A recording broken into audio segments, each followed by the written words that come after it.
வைத்தார். இவருடைய இயற்பெயர் காமாட்சி. அவருடைய தாயார் செல்லமாக அவரை ராஜா என்று அழைப்பார்.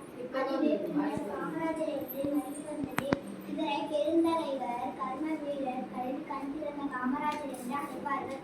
காமராஜர் அவரது 16 வயதில் காங்கிரஸ் கட்சியில் இணைந்து கொண்டார். காங்கிரஸ் கட்சி தலைவரான சத்தியமூர்த்தி அவர்களை அரசியல் குருவாக ஏற்றார்.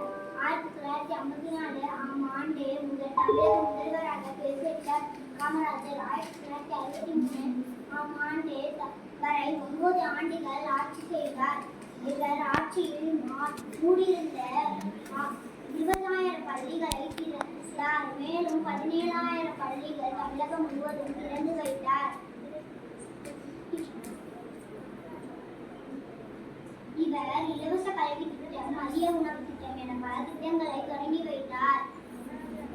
இவர் 1975 ஆம் ஆண்டு அக்டோபர் 2 தனது 72 வயதில் காலமானார். நன்றி, வணக்கம்.